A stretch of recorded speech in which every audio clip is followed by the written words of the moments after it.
ओडिया घरे प्राय तो समस्त घरे यही रेसिपीटी बनई अति सहजरे आम बनइबा किसी भी झंझट नाई। जदि यही रेसिपी को ट्राए करना वीडियो देखंतु निहाती घरे थरे ट्राए करंतु आपण मानू कहूची निश्चिंत भल लगे।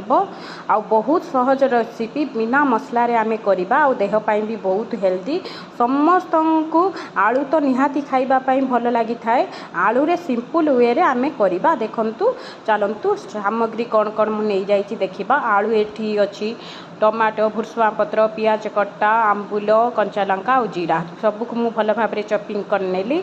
आपण माने चाहिए ताटिया किंबा कोनोसी सस्पेन जे कोनोसी जगह को यूज करि परिबे। मु एठी करेई यूज करछि करेई भी नहीं पारिबे। एटकू कोंती उड़िया रे ताटिया बसा रेसिपी आपण माने निहाती खाई थिबे मते लागुची। आ मो वे रे मु करिकि देखौची देखंतु सबु वेजिटेबल जेतिक मु रखिथिली भल से ताकू देई दबा आ ता ऊपर जीरा दबा स्वाद अनुसार लुण हल्दी आउ सोरिष तेल देबा। आउ आपण माने चाहिए रिफाइन तेल दे पारिबे। जदि पियाज जदि न पकेइबा को चाहउछती बिना पियाज रसुन रे भी करि पारिबे। खाली पियाज को स्किप कर देबे। तापरे आमे लाल कश्मीरी पाउडर देदेली तापरे सोरिष तेल तापरे पानी देके आमे फुटिबा पर्यंत छाड़ी दबा। 10 to 15 मिनिट्स फुटी सारा पर आम ताकू काढ़ा। देखंतु केते सुंदर कलर आसीची। हमर आलू भी टिके टिके सिझी गलानी। देखंतु आउ थरे भल से ताकू घुड़ई दबा आउ किछि समय पूरा सिझिबा पई दबा।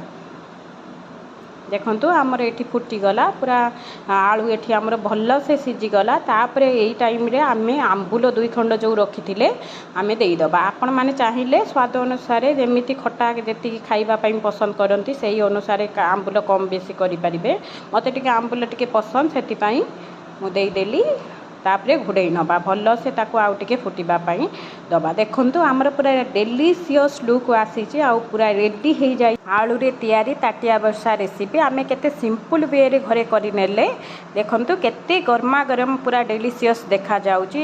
एईटा को करिकि आपण माने रुटी भात पराठा पखाळ भात जहा सहित भी खाइले बहुत टेस्टी लागिबो। पूरा सिंपल वे रे जदि भल लागिला लाइक कमेंट शेयर करंतु। प्लीज मो पेज को फॉलो करि दियंतु। रहूची नमस्कार।